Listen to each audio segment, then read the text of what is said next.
महर्षि दयानंद सरस्वती जी ने सत्यार्थ प्रकाश की रचना की है और इसमें हम सभी अभी चौथे समोल्लास का स्वाध्याय कर रहे हैं।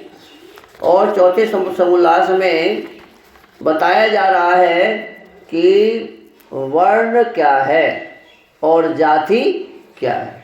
स्वामी जी कहते हैं कि वर्ण गुण कर्म स्वभाव के अनुसार होता है और जाति जन्म से होता है। जैसे माता पिता का जैसा शरीर है वैसे संतान का भी शरीर है, ये हुआ जाति।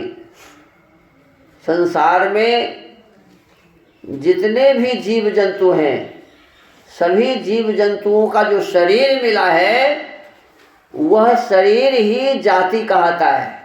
अब मनुष्य में ही केवल ऐसा नहीं है। मनुष्य देखो देखने में तो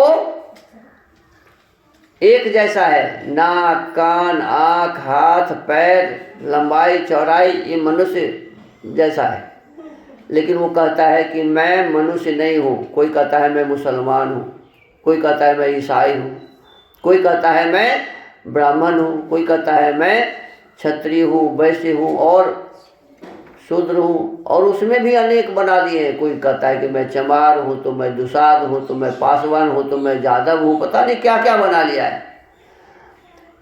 स्वामी जी कहते हैं इसका नाम जाति नहीं है।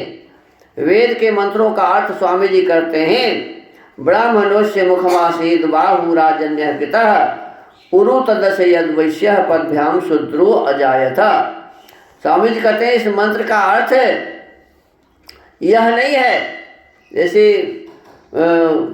प्रश्नकर्ता कहा कि मुख से परमात्मा के मुख से हम उत्पन्न हुए हैं इसीलिए हम ब्राह्मण हैं। मुख से उत्पन्न होने वाला ब्राह्मण है, हाथ से उत्पन्न होने वाला क्षत्रिय है, उरु प्रदेश से उत्पन्न होने वाला वैश्य है और पैर से उत्पन्न होने वाला शूद्र है। स्वामी जी कहते हैं कि इस मंत्र का यह व्याख्या नहीं है, ये अर्थ नहीं है। तो क्या इसका अर्थ है? कहते हैं कि जब निराकार परमात्मा निराकार है तो उसके मुख आदि अंग नहीं हो सकते। जो मुखादि अंग वाला हो वह पुरुष अर्थात व्यापक नहीं हो, और जो व्यापक नहीं वह सर्वशक्तिमान जगत का सृष्टा धर्ता प्रलय करता जीवों के पुण्य पापों की व्यवस्था करने हारा सर्वज अजन्मा मृत्यु रहित आदि विशेषण वाला नहीं हो सकता।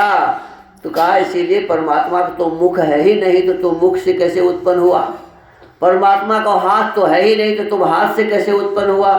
परमात्मा का तो पेट और उरु प्रदेश है ही नहीं तो तू कैसे उससे उत्पन्न होगा। और परमात्मा का पैर नहीं तो फिर तू पैर से कैसे उत्पन्न होगा। तो इसका ये अर्थ गलत तुम कर रहे हो, इसका अर्थ ये अर्थ नहीं है।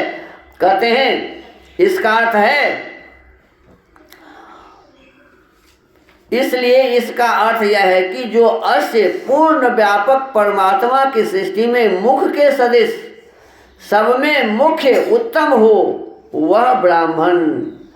जो सबसे मुख्य हो, सबसे उत्तम, सबसे अच्छा हो उसे क्या कहेंगे? ब्राह्मण। बाहुर वै बलम बाहुर वै वीर्यम, शतपथ ब्राह्मण में कहा है बल वेद का नाम बाहु है। वह जिसमें अधिक हो सो राजन्य, जिसमें बल वीर्य अधिक हो वो क्या है? क्षत्रिय है। राजन्य क्षत्रिय। उरु कटी के अधो और जानू के उपरिष्ठ भाग का नाम है जो सब पदार्थों और सब देशों में उरु के बल से आवे प्रवेश करे वह वैश्य और पदभ्याम जो पद के अर्थात नीच अंग के सदृश मूर्खत्वादि गुण वाला हो वह शूद्र है। अन्यत्र शतपथ ब्राह्मण आदि में भी इस मंत्र का ऐसा ही अर्थ किया है जैसे यस्मा देते मुख्यास तस्मान मुखतो यस्यन्ता इत्यादि। जिससे वे मुख्य हैं इससे मुख से उत्पन्न हुए ऐसा कथन संगत होता है। अर्थात जैसा मुख सब अंगों में श्रेष्ठ है वैसे पूर्ण विद्या और उत्तम गुण कर्म स्वभाव से युक्त होने से मनुष्य आदि में उत्तम ब्राह्मण कहा जाता है। ब्राह्मण जन्म से महान नहीं होता। क्या कहते हैं? उत्तम गुण, उत्तम कर्म, उत्तम स्वभाव से युक्त होने के कारण मनुष्य जाति में ब्राह्मण को श्रेष्ठ कहा जाता है। जब परमेश्वर के निराकार होने से मुखादि अंग ही नहीं है तो मुख आदि से उत्पन्न होना असंभव है। जैसा कि बंध्या स्त्री आदि के पुत्र का विवाह होना और जो मुखादि अंगों से ब्राह्मणादि उत्पन्न होते तो उपादान कारण के सदृश ब्राह्मणादि की आकृति अवश्य होती। जैसे मुख गोल है तो ब्राह्मण भी गोल मटोल होता। जैसे मुख का आकार गोल मोल है वैसे ही उनके शरीर का भी गोल मोल मुखाकृति के समान होना चाहिए। क्षत्रियों के शरीर भुजा के समान सदृश, वैश्यों के उरु के तुल्य और शूद्रों के शरीर पग के समान आकार वाले होने चाहिए। ऐसा नहीं होता, ऐसा नहीं होता। और जो कोई तुमसे प्रश्न करेगा कि जो मुखादि से उत्पन्न हुए थे उनकी ब्रह्मणादि संज्ञा हो परंतु तुम्हारी नहीं, क्योंकि जैसे और सब लोग गर्भाशय से उत्पन्न होते हैं। सब लोग कहाँ से उत्पन्न होते हैं? गर्भाशय से उत्पन्न होते हैं। वैसे तुम भी होते हो, ब्राह्मण भी, क्षत्रिय भी, वैश्य भी, सभी कहाँ से उत्पन्न होता है जी? माँ के गर्भ से उत्पन्न होता है। तुम मुखादि से उत्पन्न न होकर ब्राह्मणादि संज्ञा का अभिमान करते हो, इसलिए तुम्हारा कहा अर्थ व्यर्थ है और जो हमने अर्थ किया है वह सच्चा है, ऐसा ही अन्यत्र भी कहा है।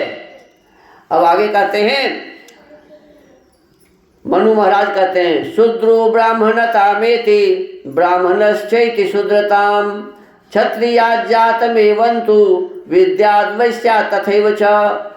जो शूद्र कुल में उत्पन्न होके ब्राह्मण, क्षत्रिय और वैश्य के समान गुण कर्म स्वभाव वाला हो तो वह शूद्र, ब्राह्मण, क्षत्रिय और वैश्य हो जाए। वैसे ही ब्राह्मण, क्षत्रिय और वैश्य कुल में उत्पन्न हुआ हो और उसके गुण कर्म स्वभाव शूद्र के सदृश हो तो वह शूद्र हो जाए।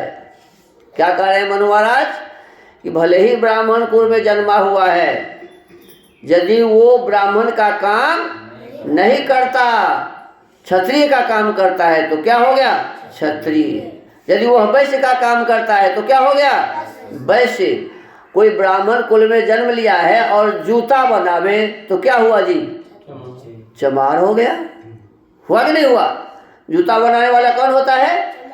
मोची होता है, चमार होता है। तो कहने का मतलब है ब्राह्मण कुल में जन्म लेकर के यदि वो खेती करता है तो वैश्य हो गया, व्यापार करता है तो वैश्य हो गया। इस प्रकार से यदि वो सेवा का काम करता है, दूसरों की सेवा का काम करता है तो क्या हो गया? शूद्र हो गया। तो कहते हैं ब्राह्मण होकर भी यदि वह ब्राह्मणत्व तो नहीं है, उसमें ब्राह्मण का काम नहीं करता है तो जिस जो काम करता है वैसे वर्ण में गिना जाएगा।